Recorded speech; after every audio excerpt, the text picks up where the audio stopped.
Í Jóhannes 15 þá segir Jesús: Þér eru vinir mínir ef þið gerið það sem ég býð yður. Ég kalli ykkur ekki framar þjóna því þjónninn veit ekki hvað húsbóndans gerir. En ég kalli yður vini að því ég kunngert ykkur allt sem ég hef heyrt af föður mínum. Þér hafið ekki útvalið mig, heldur hef ég útvalið yður.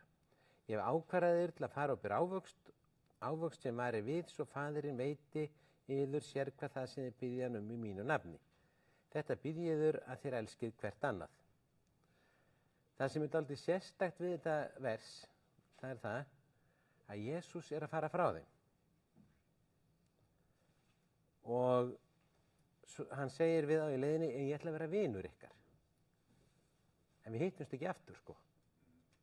Þetta er eitthvað svona mjög sérstakar aðstæður. Hann er að kveðja þá, hann er að segja þeim að hann sé að fara annað, þeir verði hér eftir, en hann ætla að vera vinur þeirra. Og það sem gerðist var það að svona rúmlega 50 dögum seinna þá kemur Jesús til þeirra aftur í heilugum anda. Og hann er hér enn í heilugum anda. Hann sagði: hvar sem 2 eða 3 eru saman komnir í mínu nafni, þar er ég mitt á meðal, og hann er hér. Og þannig að þessi vinátta, þetta vináttu samfélag sem Jesús er að tala það er við heilagan anda. Hann er í anda sínum hjá okkur. Og hvað er það sem hann býður okkur að gera? Það er mjög margt. Eitt er að koma til hans. Eins og við erum. Hann sagði sögu af tollheimtumanni og svo öðrum sem hefði lifað lífi sínu mjög heilbrigt og reyndi að gera alltaf réttu hlutina. En tollheimtumaðurinn kom til Jesú eins og hann var og var ekkert að fela bresti sína og bað til Guð bara að fyrirgefa sér og vissi að hann fór réttlátur heim. En ekki hinn sem var upptekinn af öllu því góða sem hann hefði gert. Og hann sagði líka: ekki þurfa heilbrigðir læknisvið heldur þeir sem sjúkir eru. Og Jesús býður okkur að koma til sín eins og við erum. Hafið heyrt lækni sem fær eitthvað til sín sem er komið krabbamein, sko. Og læknirinn segir: heyrðu, ég get ekki talað við, þú verður að læknast að krabbameinu, svo máttu koma. Eða eitthvað sem er búin að fótbrjóta sig, sko. Og læknirinn segir: heyrðu, því að sárið er gróið, þú máttu koma til mín. Jesús sagði að við ættum að koma til hans eins og hann er, eins og við erum. Það er eitt af það sem hann bauð okkur. Og svo líka þegar við framkvæmum köllunina sem Guð hefur yfir líf okkar og þá förum við upplifa alls konar yndisleg ævintýri með Guði og náið samfélag við hann. En hann segir: ég ætla ekki að kalla ykkur framar þjóna, þeir eru vinir mínir, af því að vinir segja hvor öðrum frá því sem þeir ætla að gera. Og þá er stóra spurningin: hvernig er vináttan sem Jesús sýndi? Í Jóhannes 13. kafla þar segir að Jesús hafi elskað sína. Já, ég er með það hérna í þarna stað, byrjum við. Það segir: hátíð páskana var að ganga í garð. Þetta var rétt áður en Jesús var handtekinn. Jesús vissi að stund hans var komin og hann færi úr þessum heimi og færi til föðurins. Hann hafði elskað sína þá sem í heiminum voru, hann elskaði þá uns yfir lauk. Lærisveinarnir sem voru í heiminum, Jesús hafði elskað þá á sérstakan hátt. Hann elskaði líka heiminn og gaf líf sitt fyrir heiminn. En hann myndaði sérstakt samband við lærisveina sína. Og síðan gerist það seinna kvöldið að þeir eru að borða saman páskamáltíðina. Og við hugsum oft: Jesús átti þetta samfélagi föðurinn, hann þarfnaðist ekki vináttu manna. En þetta er ekki alveg rétt. Vegna þess að þegar að faðirinn uppfyllti þarfir Jesú, það var að meðal annars í gegnum lærisveinana. Guð gat uppfyllt allar þarfir Jesú og Jesú gat verið 40 daga án matar þegar faðirinn bauð það. En eftir það fékk hann sér að borða. Þannig að Guð, hann vill mæta þörfum okkar líka í gegnum hvert annað. Og Jesús, Guð, hann frelsar okkur ekki frá þörfum okkar. Hindúar trúa því. Heldur segir Biblían hvað eftir annað að Guð vill uppfylla þarfir okkar. Hann vill að þau höfðu þær, en hann vill uppfylla þær. Hann uppfyllir þær í samfélaginu Guð, samfélaginu Föðurinn, en líka gegnum hvert annað og annan hátt. Ég er þörf fyrir vatn, ég er þörf fyrir svefn. Guð gæti alveg tekið þessu þörf frá mér og látið mig lifa á mass og svefn, hann getur allt. En hann hefur valið ákveðna leiðir. Og til að uppfylla þörf okkar fyrir vináttu, þá fer Guð þá leið að Jesús er vinur okkar og við eigum þessa vináttu í heilugum anda og svo vill hann skapa vináttu milli okkar. Og Jesús var rosalega, og þarna er verið að þegar er sagt að Jesú elskaði læri sinna eins yfir lauk, þá er verið að tala um vináttu elsku. Og þegar þó Jesú hafi vitað að Júdas myndi svíkja hann vissi að Júdas framdi fjárdrátt og stala peningunum, en hann lét aldrei falla skugga vináttu þeirra þótt hann vissi þetta.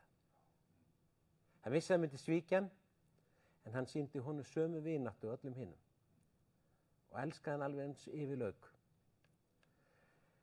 En svo gerist það í síðustu kvöldmáltíðinni að Jesús verður allt í einu mjög þungt hjarta. Honum var þungt hjarta, segir í Biblíunni.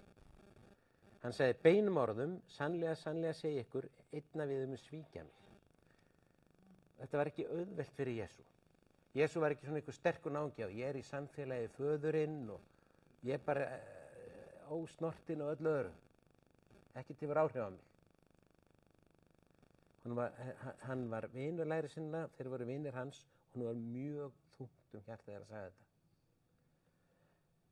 Og þeir líta hver á annan og veit ekkert hver þetta er, vegna þess að Jesú hafði ekkert sýnt Júdasi neitt annað attitút en öllum hinum. Þess vegna vissu ekki hver þetta væri. Og þegar að Jesús er Getsemanni, þá segir í Lúkas 22 að Júdas kemur með flokki manna og hann gengur að Jesú til að kissa hann. Það átti að vera hann ætlaði að kissa þann sem ætti að handtaka. Og Jesú er brugðið. Ég er ekki viss um að Jesú hafi vitað að hann myndi svíkja hann á þennan hátt. Get ekkert fullyrt það, því að þetta fékk rosalega á Jesú. Þetta stakk hann. Og hann sagði svíkur mannssoninn með kossi. Hann hefði viljað sjá það gerast með ykkur öðrum hætti. Og það er komið þetta orð Júdasakoss. Í Mattheus 26 þá er sagt þegar Júdas kom að hann segir við á sá sem ég kissi, það er hann. Svo gengur hann beint að Jesú og segir hill rabbi og kysst hann. Og Jesú sagði við hann, vinur, hvers vegna ertu hér? Það brast eitthvað í Jesú, af því að vinátta skipta hann máli. Meira sé að þegar hann reis upp frá dauðum átt eftir að koma fram fyrir föðurinn á sama degi, þá gerði hann hlé til að segja Maríu Magdalenu að láta vini vita að hann væri á lífi. Og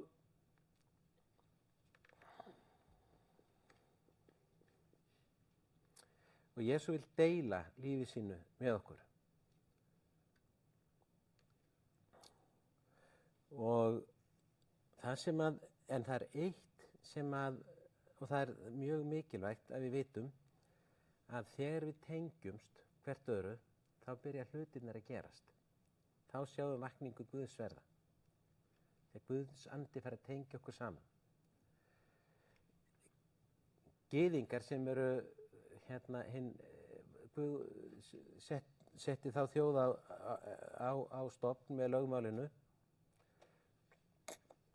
Þeir leggja gríðarlega áherslu á tengsl, fjölskyldu, vináttu og tengingar. Og sumir myndi halda að ef að menn leggja áherslu á það, þá séður að við leggja minni áherslu á árangri. En það virkar ekki þannig.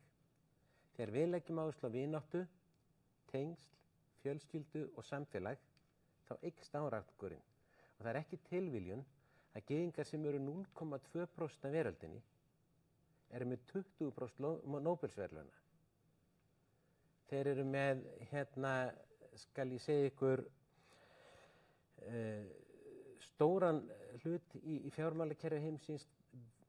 iPhone-arnir eru að hluta til byggður upp á uppfinningu þar og í vísindaheiminum, í listaheiminum, vegna þess að það að leggja áherslu á tengingu, samfélag og slíkt. Og þetta eru fólk undir lögmálinu.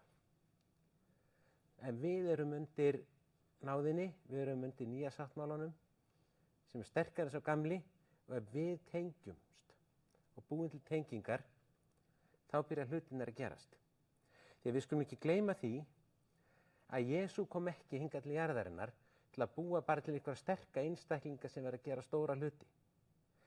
Jesús kom til að reisa kirkju. Og kirkja er ekklesía, það er sem sagt allir kristni tilheyra þessari kirkju, en hann kom til að tengja okkur vináttuböndum, og nú komum við að mikilvægasta versinu í Jóhannes 15. Hann byrjar á að segja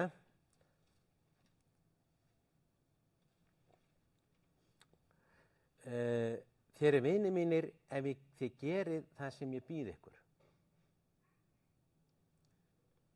Það er hann að og við hugsum, já, ef við gerum allt sem Jesús segir okkur að gera, þá er hann vinur okkar.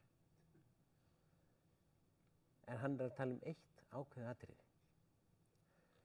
Hann segir þetta er í 14. versinu, en í 17. versinu segir hvað það er sem hann býður ykkur.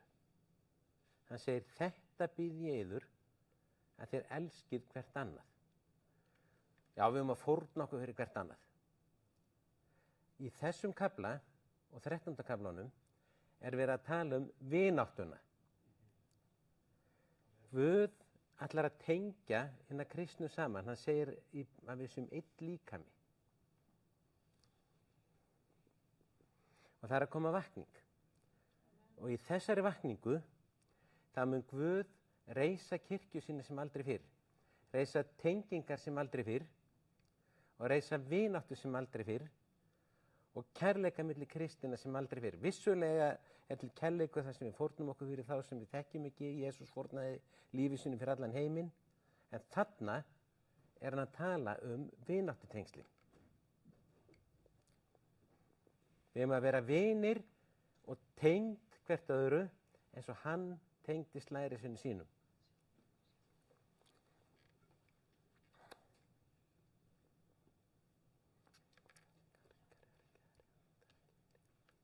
Þegar Jesús var staddur með lærisveinum í Sesaríu Fílippi, þá sagði Jesús,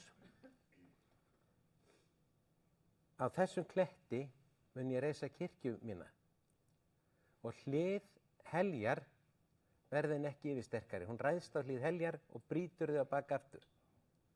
Kirkju, hann skapaði kirkju sína til að brjóta hlið heljar. Hann kom til að reisa kirkju, og þess vegna vill hann að og hann segir, myndið vináttu, myndið tengingar eins og ég gerði við ykkur. Elskið eins og ég elskaði ykkur.